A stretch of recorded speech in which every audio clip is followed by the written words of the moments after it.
Dear students, मैं doctor Purnima Dikshit BSc third year second unit का first part crystal field theory आपको पढ़ा रही हूँ।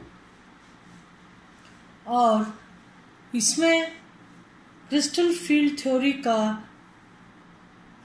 थ्योरी के जो नियम थे, जो अवधारणाएं थी, पोस्टुलेट्स थे, किस प्रकार से उनके आधार पर अष्टफलकीय संकुलों में, चतुष्फलकीय संकुलों में, और अब हम पढ़ रहे हैं वर्ग समतलीय संकुलों में जो डी कक्षकों का विभाजन होता है, उसे किस प्रकार से क्रिस्टल फील्ड थ्योरी के आधार पर वर्णित किया जाता है, बताया जाता है, समझाया जाता है। कब उच्च वीक फील्ड और स्ट्रॉन्ग फील्ड संकुल बनेंगे, किस केस में आपने पढ़ा पेयरिंग एनर्जी का मान अधिक होगा या डेल्टा ओ का मान अधिक होगा, किस प्रकार से जब पेयरिंग एनर्जी का मान अधिक होता है तो उच्च चक्रण के high spin outer orbital complexes बनते हैं, और जबकि अगर लिगेंड दुर्बल है तो डेल्टा ओ का लिगेंड दुर्बल होता है तो डेल्टा ओ का मान कम होता है, और ऐसी कंडीशन में इलेक्ट्रॉन्स उच्च ऊर्जा स्तर पर जाते हैं और हाई स्पिन संकुल बनाते हैं। जबकि अगर लिगेंड प्रबल है, उस कंडीशन में जो कक्षक हैं उनमें पहले पेयरिंग होती है, क्योंकि डेल्टा ओ का मान, अगर लिगेंड स्ट्रॉन्ग फील्ड लिगेंड है तो डेल्टा ओ का मान अधिक होगा। ऐसी कंडीशन में ओ स्टैंड्स फॉर ऑक्टाहेड्रल, आप जानते हैं, वो पढ़ा चुकी हूँ मैं।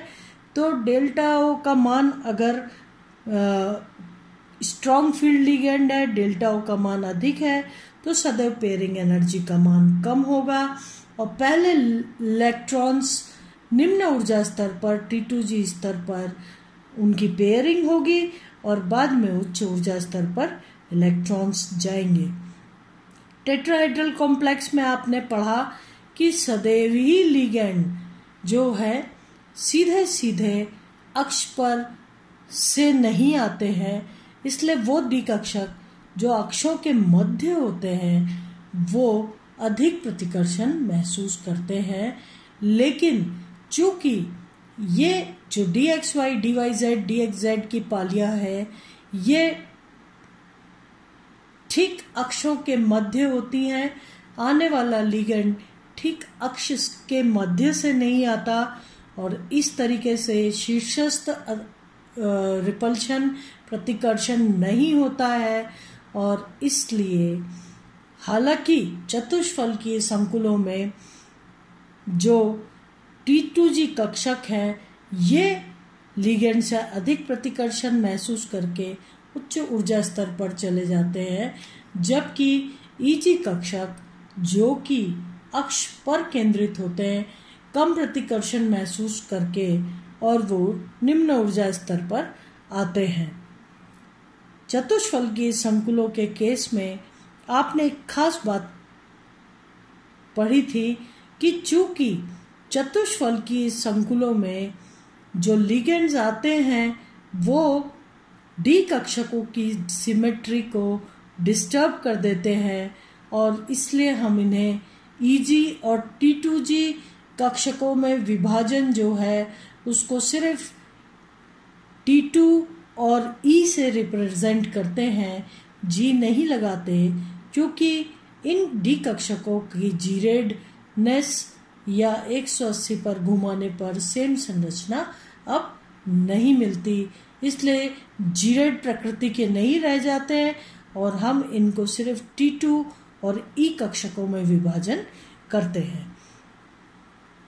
चतुष्फलकीय संकुलों में चूंकि प्रतिकर्षण कम होता है, हेड ऑन रिपल्शन नहीं होता, शीर्ष से शीर्ष प्रतिकर्षण नहीं होता, इसलिए सदैव ही डेल्टा T का मान पेयरिंग से कम होता है, और इसलिए इलेक्ट्रॉन्स पहले डेल्टा T ऊर्जा ग्रहण करके उच्च ऊर्जा स्तर पर चले जाते हैं और सदैव ही उच्च चक्रण के आउटर ऑर्बिटल या फिर स्पिन फ्री चक्रण मुक्त संकुल बनाते हैं।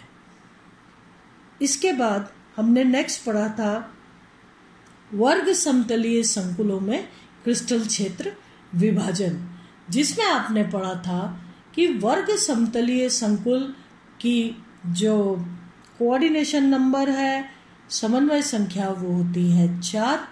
और जब भी वर्ग समतलीय संकुल बनते हैं तो लिगेंड्स जो हैं वो वर्ग के एक्स एक्सिस और वाई एक्सिस पर से आते हैं। जैसा कि मैंने आपको समझाया था, आपके सामने टेबल है, टेबल पर 2 डायमेंशन आप देख सकते हैं, एक्स और वाई, जबकि तीसरा जो डायमेंशन होता है वो टेबल के ऊपर होता है और एक नीचे होता है। यानी जेड अक्ष को हम अगर देखें तो जेड अक्ष, एक जेड अक्ष ऊपर होगा, एक जेड अक्ष आपकी इस टेबल टॉप के नीचे होगा, जबकि इसको हमने एक्स और इसको हमने वाई अक्ष माना है। तो जब भी स्क्वायर प्लेनर या वर्ग समतलीय संकुल बनते हैं तो 4 लिगेंड एक्स और वाई अक्ष से आते हैं, यानी x minus x, y minus y. ऐसी कंडीशन में वो डी कक्षक भाग लेते हैं जिनकी की पालियां एक्स और वाई अक्ष पर होती है, और ये डी कक्षक होते हैं D x square y square कक्षक।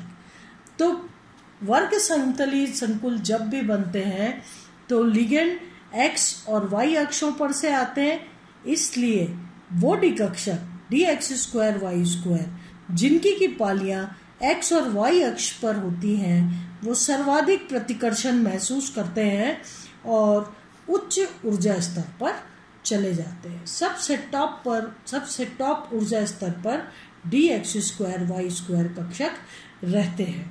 इसके बाद अगर देखा जाए डी एक्स वाई के केस में तो पालियां एक्स और वाई अक्ष के मध्य में स्थित होती हैं, और ऐसी कंडीशन में जब लिगेंड एक्स और वाई अक्षों पर से आते हैं तो ये पालियां अधिक प्रतिकर्षण महसूस करती हैं बजाय कि डी एक्स जेड और वाई जेड के, और इसीलिए नेक्स्ट ऊर्जा स्तर जो सबसे ऊपर ऊर्जा स्तर सेकंड जो सबसे उच्च ऊर्जा स्तर होता है वो होता है डी एक्स वाई, क्योंकि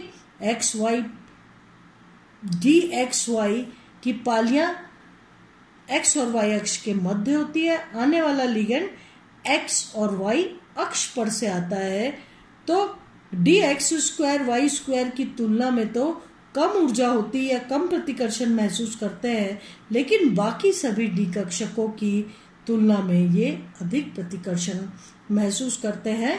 इसलिए अगर देखा जाए तो द्वितीय उच्च ऊर्जा स्तर डी एक्स वाई का रहता है। इसके अलावा अगर डी जेड स्क्वायर को देखें तो डी जेड स्क्वायर में आप जानते हैं कि दोनों ही पालियां जेड अक्ष पर होती है, और इलेक्ट्रॉन का जो रिंग है, इलेक्ट्रॉन की रिंग जो है वो एक्स वाई अक्ष पर होता है, इसलिए प्रतिकर्षण केवल इलेक्ट्रॉन की रिंग से होता है, और डी जेड स्क्वायर कक्षक प्रतिकर्षण फील करते हैं इस एक्स वाई अक्ष पर, और तृतीय उच्च ऊर्जा स्तर पर डी जेड स्क्वायर कक्षक आ जाते हैं। जबकि डी वाई जेड और डी एक्स जेड में देखा जाए तो केवल एक्स अक्ष और वाई अक्ष पर से लिगेंड आ रहा है, जेड पर कोई लिगेंड नहीं है, इसलिए d x z d y z निम्नतम ऊर्जा स्तर पर रहते हैं, और इस प्रकार से 5 डी कक्षक जो हैं वो इस प्रकार से उनमें क्रिस्टल फील्ड विभाजन हो जाता है।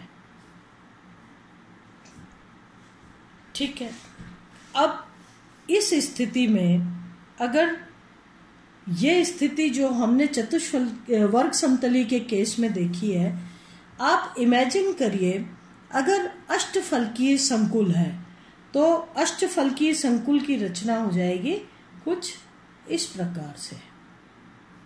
बीच में धातु आयन और ये Z अक्ष है, एक लिगेंड, दूसरा लिगेंड, तीसरा लिगेंड, चौथा लिगेंड, पांचवा लिगेंड और ये छठा लिगेंड।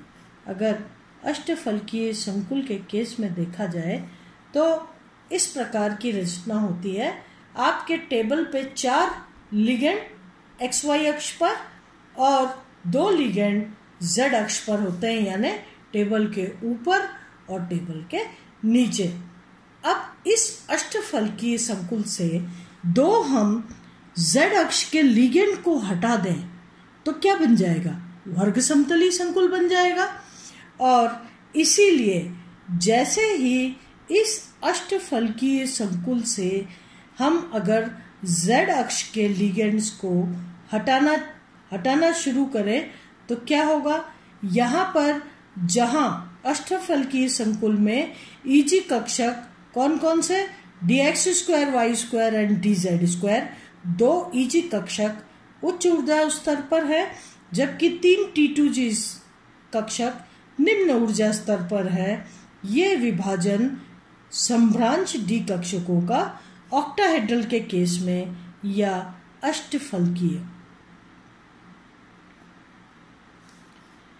अष्टफलकीय के केस में होता है।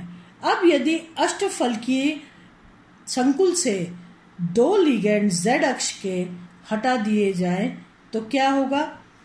Z अक्ष के 2 लिगेंड हटा दिए जाएंगे तो dz² जो इन दोनों लिगेंड के कारण अधिक प्रतिकर्षण फील कर रहा था, अब वो निम्न ऊर्जा स्तर पर आ जाएगा, जबकि dx² y² की तरफ से लिगेंड्स लगे हुए हैं और अब जो भी धातु आयन का अट्रैक्शन है सिर्फ वो ये 4 लिगेंड के लिए है, तो 4 लिगेंड को अधिक एनर्जी से या अधिक बंद ऊर्जा से खींचेगा अपनी तरफ।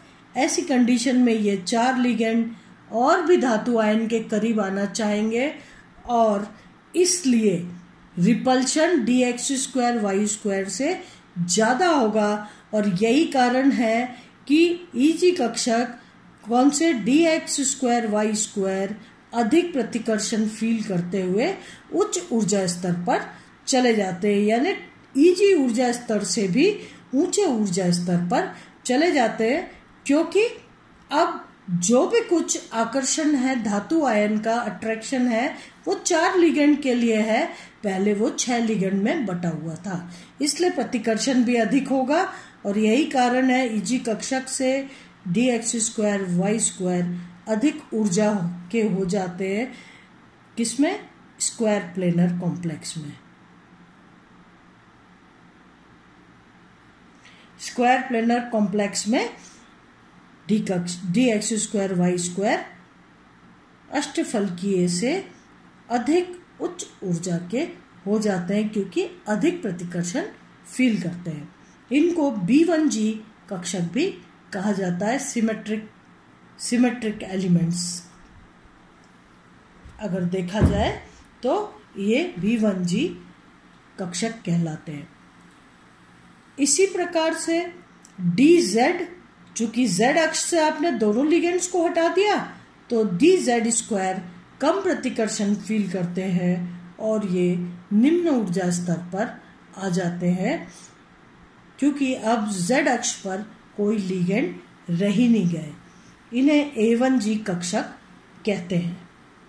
इसी प्रकार से अष्टफलकीय में T2G कक्षकों को देखा जाए, 3 T2G कक्षक dxy, dyz, dxz में dxy, चूंकि लिगेंड xy अक्ष पर से आ रहा है और dxy अक्ष के मध्य में स्थित है, इसलिए लिगेंड से अधिक प्रतिकर्षण फील करेंगे और इसलिए 3 T2G कक्षक जो अष्टफलकीय के केस में थे, अब ये भी विभिन्न ऊर्जा स्तर पर विभाजित हो जाते हैं उच्च ऊर्जा के DXY, जिनको कि हम B2G कक्षक कहते हैं या B2G सिमेट्री के कहते हैं, और बचे हुए दो DXZ और DYZ जो कि EG कक्षक होते हैं, ये दोनों निम्नतम ऊर्जा पर आ जाते हैं। क्योंकि X और Y अक्ष पर लिगेंड है, Z तो बिल्कुल खाली पड़ा है, इसलिए ये जो है DXZ DYZ ये अभी भी दोनों समान ऊर्जा के हैं, डबली डिजेनरेट हैं, और ये EG कक्षक कहलाते हैं। DZ² में चूंकि Z पर कोई लिगेंड नहीं है Z अक्ष पर, लेकिन इनकी जो इलेक्ट्रॉन की रिंग है वो XY अक्ष पर है, और इसीलिए प्रतिकर्षण फील करते हैं जब लिगेंड X और Y अक्ष पर से आता है, और इसीलिए DZ² की स्थिति जो है वो DXZ और YZ से उच्च ऊर्जा स्तर की होती है। अब अगर देखा जाए तो ये अगर इस क्रिस्टल फील्ड स्प्लिटिंग एनर्जी की बात करें तो प्रत्येक EG कक्षक संभ्रांश D कक्षकों से -5.14 SP कम ऊर्जा का होता है, और DXZ DYZ दोनों -5.14 ऊर्जा से कम होते हैं। किन से कम होते हैं? संभ्रांश D कक्षकों से। जबकि प्रत्येक DZ² कक्षक संभ्रांश D कक्षक से -4.28 ऊर्जा कम के होते हैं। इस प्रकार से अगर इसकी सेंटर ऑफ ग्रेविटी देखी जाए तो ये तीन कक्षक जो हैं वो 14.56 डेल्टा SP से कम ऊर्जा के होते हैं तुलना में संभ्रांश D कक्षकों के, जबकि DXY और DX²Y² ये दोनों ऊर्जा में अधिक होते हैं। कितने? 14.56। देखिए, सेंटर ऑफ ग्रेविटी नियम का पालन करते हुए ये कक्षक जितनी कम ऊर्जा के हुए वो कक्षक उतने ही ज्यादा ऊर्जा के हुए। संभ्रांश D कक्षकों की ऊर्जा वो की वही है जो थी।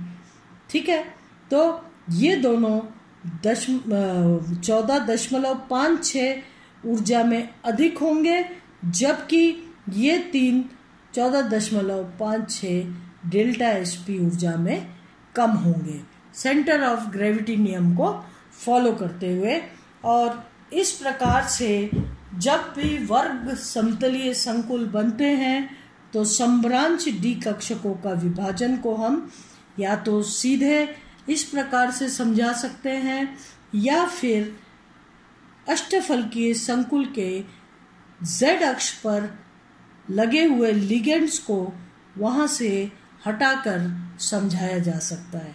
जैसे जैसे Z अक्ष के लिगेंड हटते जाएंगे वैसे वैसे DX² Y² जो है ये ऊर्जा में अधिक होते जाएंगे, क्योंकि लिगेंड 4 XY प्लेन पर ही लगे हुए हैं। अब तो Z² DZ² से जैसे जैसे लिगेंड को हटाते जाएंगे X² Y² की ऊर्जा अधिक हो जाएगी, क्योंकि जो भी मेटल आयन का अट्रैक्शन है वो अब केवल 4 लिगेंड्स के लिए हो जाएगा। जबकि DXY जो कि इन बिटवीन या X और Y अक्ष के मध्य में इनकी पालियां केंद्रित है, इसलिए ये अधिक प्रतिकर्षण फील करके और बाकी के दोनों T2G कक्षक से अधिक ऊर्जा के हो जाएंगे। बचे हुए T2G कक्षक अब DXY और DXZ और DYZ रह गए हैं। D कक्षक से लिगेंड्स को विड्रॉ कर रहे हैं, लिगेंड्स को हटा रहे हैं, इसलिए प्रतिकर्षण DZ² कक्षक का प्रतिकर्षण कम हो जाएगा और ये नीचे ऊर्जा स्तर पर या निम्न ऊर्जा स्तर पर आ जाते हैं। इस प्रकार से ये बहुत इंपॉर्टेंट है, ध्यान रखिए। और ये वर्ग समतलीय संकुलों में क्रिस्टल क्षेत्र विभाजन को बताता है। आज इतना ही। अगले लेक्चर में इससे आगे हम डिस्कशन करेंगे। आज के लिए धन्यवाद।